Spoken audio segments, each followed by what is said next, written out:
Harp on Sports, the Bar, podcast, media, audio, and radio network. What do we have in store for you on this edition? A little draft decision day, or draft dynamics, if you will. Going to look at the Jaguars' number one overall pick in the Bucs. Not going to go through and do every team, but just what the plan should be. Smart franchises, intelligent franchises, franchises that win, do things that are just a little bit different than those that are reaching, panicking, trying to make a splash. Say it every year when it comes to the draft.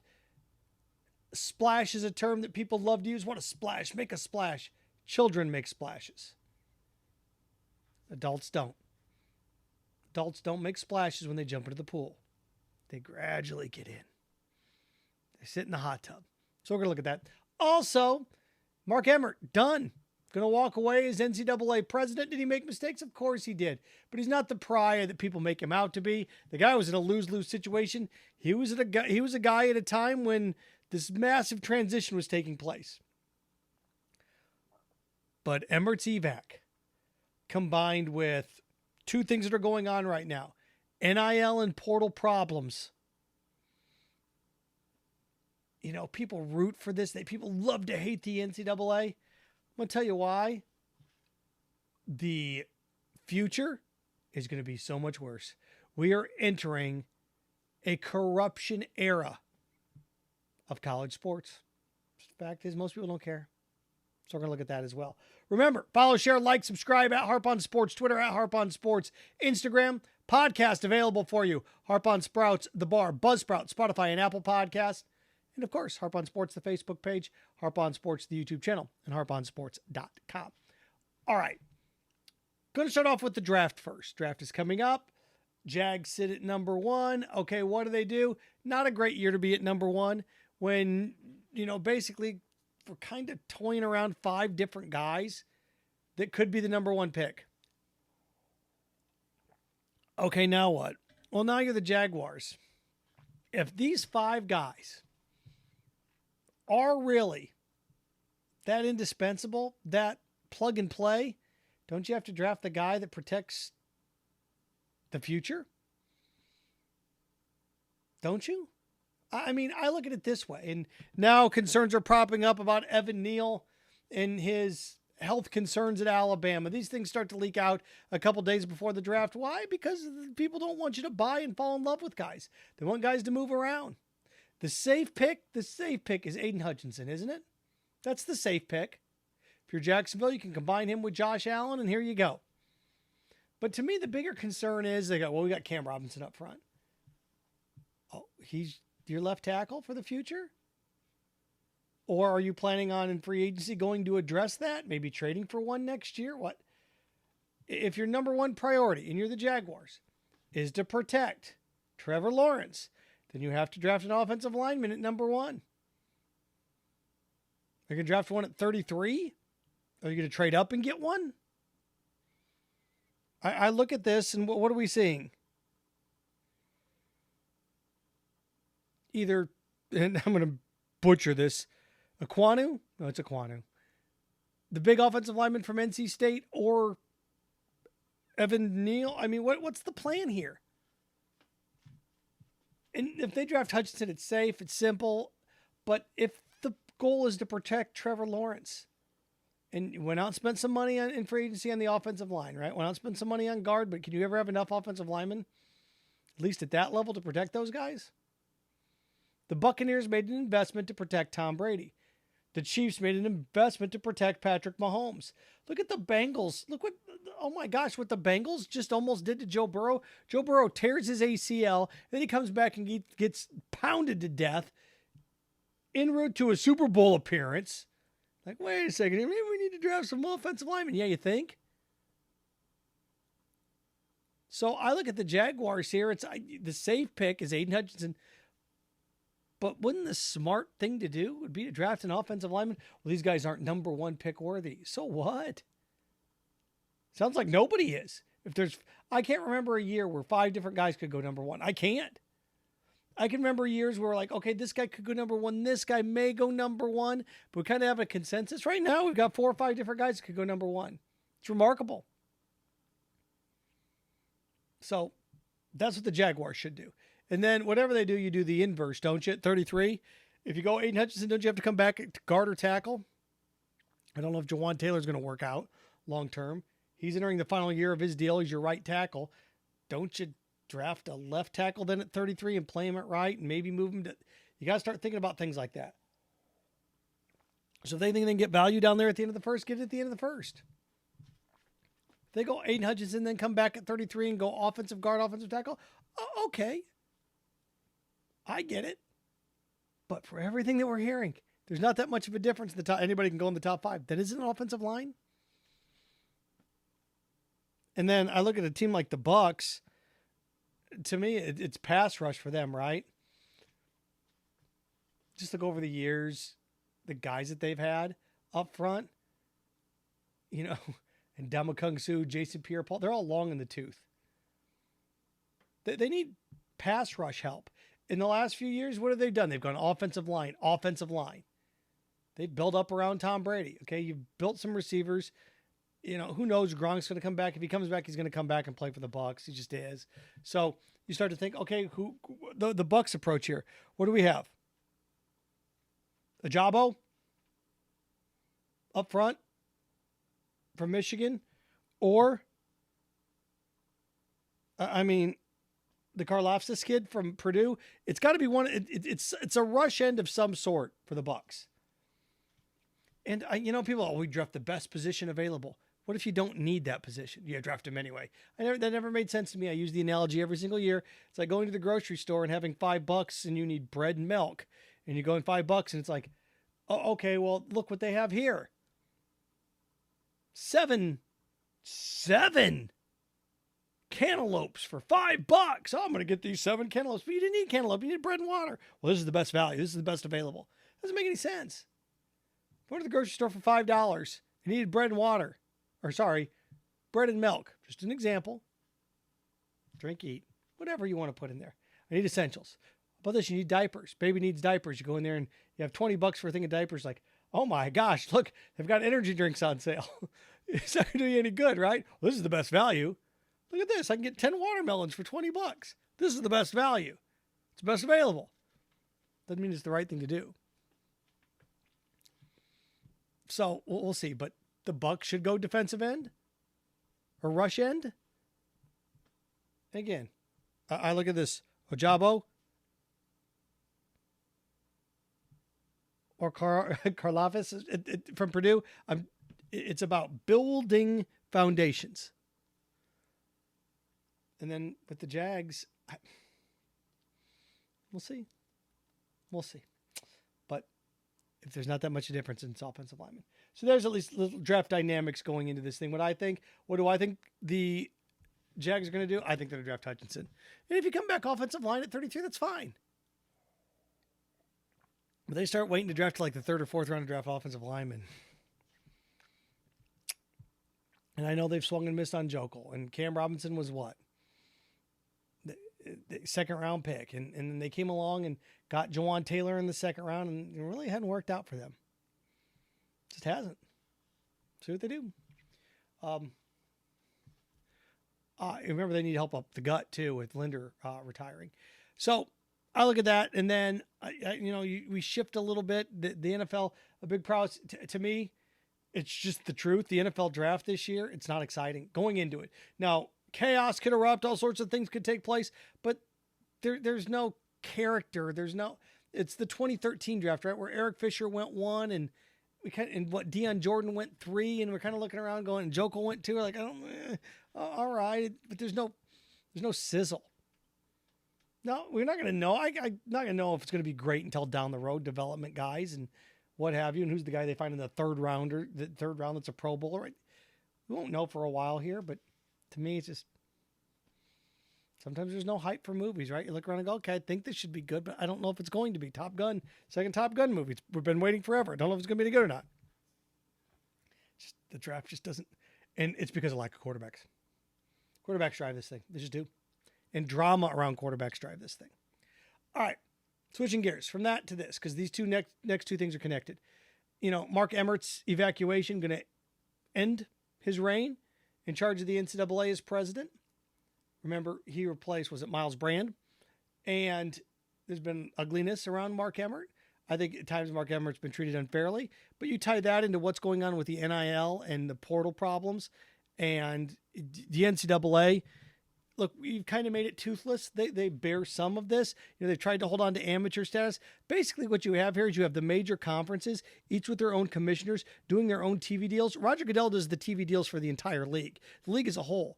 You have 5 major conferences acting as 5 different individuals doing their own thing. The NCAA is trying to manage those 5 things. They don't like the NCAA messing around. They don't want the NCAA. They want the NCAA to leave them alone, punish everybody else, but leave me alone. And in Mark Emmert's job, he comes down, he cracks Penn State, as he should have, a decade ago. What's he take away, like 30 scholarships and takes 2 bowl seasons away from him? It's like, it's not fair to punish the current kids. Well, what do you want him to do? Did they screw up the Miami investigation? Yes. They went after LSU, hammered LSU. LSU fires their basketball. It's like, oh, the NCAA is out of control. They're not consistent. Okay, well, when they go bye-bye, who's going to govern who? This is what people don't say. You're talking about the major conferences and major universities, which they're going to do. They're going to break away from the NCAA. We're going to break away from you. Who's going to run them? Who's going to manage them? Who's going to police them? You know what this is similar to? This is similar to Portland. We don't want the police. Go away, police. The NCAA is the closest thing you have to a police. So as bad as Mark Emmert's been at times, and he's been bad at times, you're going to get rid of that authority. You're going to govern yourself. We'll take care of this. It's the same coach as we'll handle this in-house. He's going to do 25 up and downs. Again, you're going to punish physically fit athletes by making them exercise? Oh, gee. What's next? Lifting weights? I'll punish them. He's going to run stairs. Oh, the physically fit athlete's going to be in better shape? No, if you want to punish him, if somebody's afraid of flying, take him up, push him out with a parachute. That's punishment. This scares him. So, again, Mark Emmert, money got too big. And it was just things had changed too much. It evolved too much. It's certain businesses try to stay. It's like Radio Shack. The NCAA is like Radio Shack. Business changed. Okay, what are we going to do? We're going to carry phones, and we're going to try to get into the cell phone business and electronic devices. And what else are we going to do? We're going to do stereos. It got too big, got too quick. And that's what the NCAA is. The NCAA is Radio Shack, trying to compete and trying this old archaic thing. And with NIL and the transfer portal, and everybody's just moving as fast ahead as possible. Mark Emmert looks around and goes, you know what? What am I doing here? I'm a millionaire. Why? That's an impossible job. It is. It's an impossible job. So what do I think happens next? This just continues. And now you're starting to see it. Look what happens with like the NIL and the transfer portal. All the NIL is, and this is true. Ready? These collectives, all the NIL is, schools got a hold of them. It was supposed to be for players. It's not, well, it is about players, but it's a way for universities to funnel money to athletes. Boosters come along, give money to the NILs. The NILs then prorate that money or disperse that money amongst their athletes. There's no, how much is this person getting paid? We're hearing agents are taking up to 25%. No agents, 25% of the deal. What do they get? Like 6% max, 7%. On the high end, 8%. On the high end, agents get 8%. And agents are taking 20% of these transfer portal deals, or at least these collective deals. So what happens is an agent whispers, hey, man, you're not going to get to start. You're a star quarterback. You're not going to get to start at Alabama. You're not going to start at Ohio State. Hey, transfer to LSU. Hey, transfer here. And then we get you an NIL deal. That's what's going on. And the athlete leaves. The athlete doesn't know that he shouldn't be forking over 20% because there's no precedent. An agent into the NFL is getting 8%, 7% max. And now you've got a situation where these athletes, the NIL deals are 20%. They corrupted it. Who corrupted it? Universities, athletic directors, boosters. Who didn't corrupt it? The students, the athletes. Basically what happens here is the NCAA had nothing to do with this. Universities and athletic departments looked around and said, you know what? Let's take advantage of these kids. We'll do it under the guise of helping them. But we're going to set up these collectives. It's a way for fun. It's dirty. It's a way to launder money. It's dirty. Collectives, this is nasty. Bill Self came out and he's catching some heat for it because he said he doesn't like the portal. Well, I get it. And coaches don't like it because it stops them from keeping and stockpiling talent. Makes your job tougher. But in the same breath, I understand it as well, because if I got somebody that's really good and I'm going to have you as my backup for a year, and the threat of, okay, if you leave and transfer, you have to sit out a year, kept some people around, somebody gets hurt, I've got some quality talent. It's similar to NFL free agency, and it happens quick. What happened to loyalty? Well, coach, loyalty. Come on. You want loyalty? Get one of those cards when you leave a movie theater and join their loyalty program. Get pretty sweet deals on popcorn, soda pop. But again, the Emmert, the NCAA thing, it all ties into this. The portal and the NIL, it's a dirty, nasty. It's going to get worse.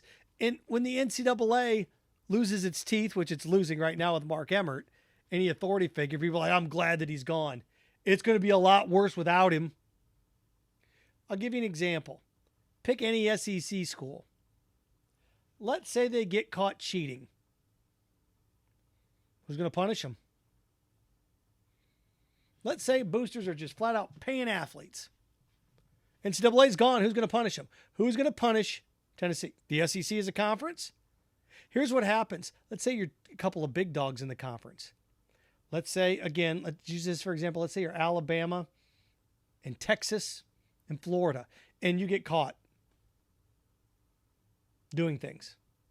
And the SEC says, okay, we're going to keep you out of a bowl game for a year, which you would never do, because each of those teams going to a bowl game generates you $100 million in revenue. So these schools are never going to, conferences are never going to ban their best teams. So LSU basketball will be a prime example of that this year. Let's say a program gets caught doing things.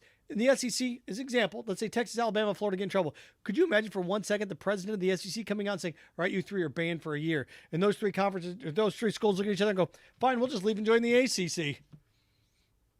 Oh, didn't think about that, did we? Didn't think about the potential of conferences having teams leave because the conference presidents or commissioners try to punish them. You're going to have fiefdoms. It's going to get worse. Well, we'll police ourselves. Oh, God. Oh, you will? Oh, bless your heart. You know what college football is going to turn into? People playing golf. You count all your strokes? Oh, I count them all. They won't. They won't. They're not going to count their strokes. You kidding me? Asking colleges and universities, they can't even count their own money. Right? Oh, we lost money this year. How'd you lose money this year? You did. Mark Emmert leaving. It's gonna get ugly. It's dirty now. But at least with the NCAA, there's some fear. You know, police and authority figures and the fear of going to jail and the fear of prosecution, it frightens some people. It's a deterrent. NCAA goes away, and you're a school, you're going, what's going to happen? Well, our commissioner's not going to punish us. If you're a commissioner, could you imagine the Big Ten commissioner coming out and saying, all right, Michigan, Ohio State, we're going to take you out. You can't play in bowl games this year. Never going to do that. Ever. It's going to cost everybody else in the conference money, too. If I'm a smaller school, if I'm in the SEC and I'm Vanderbilt, I look around and go, please don't take Alabama, Florida, and Texas out and punish them for a year, because those three going to major bowl games is about $6-7 million in our pocket. Don't do that.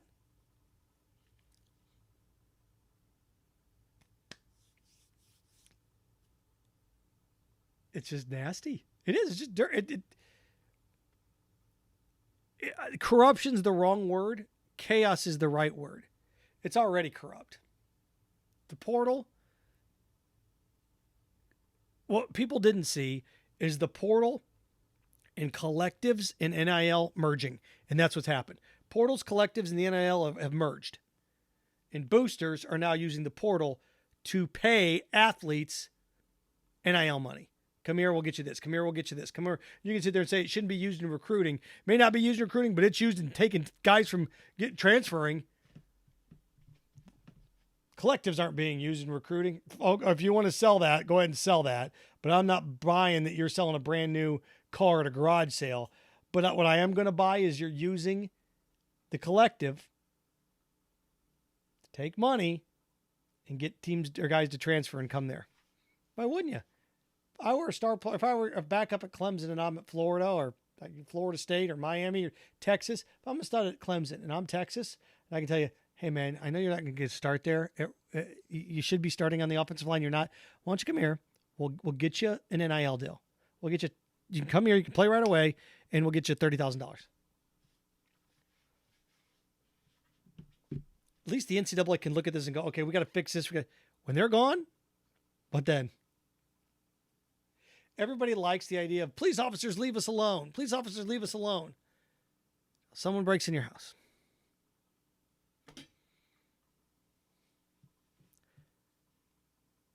Well, everybody's rejoicing that Mark Emmert's gone. I'm telling you, it's the door. You know what it is? It's the cube from Hellraiser. Oh, what's this door to? You're not going to like what's behind it. You're not. Harp On Sports, the Bar, Podcast Media, Audio, Radio Network. Follow, share, like, subscribe at Harp On Sports Twitter, at Harp On Sports Instagram, Harp On Sports Podcast, Buzzsprout, Spotify, Apple Podcast, Harp On Sports Facebook page, Harp On Sports, the Bar YouTube channel, and harponsports.com. Remember, stay clean, stay focused, stay strong. Frankenstein. Have fun with your friends.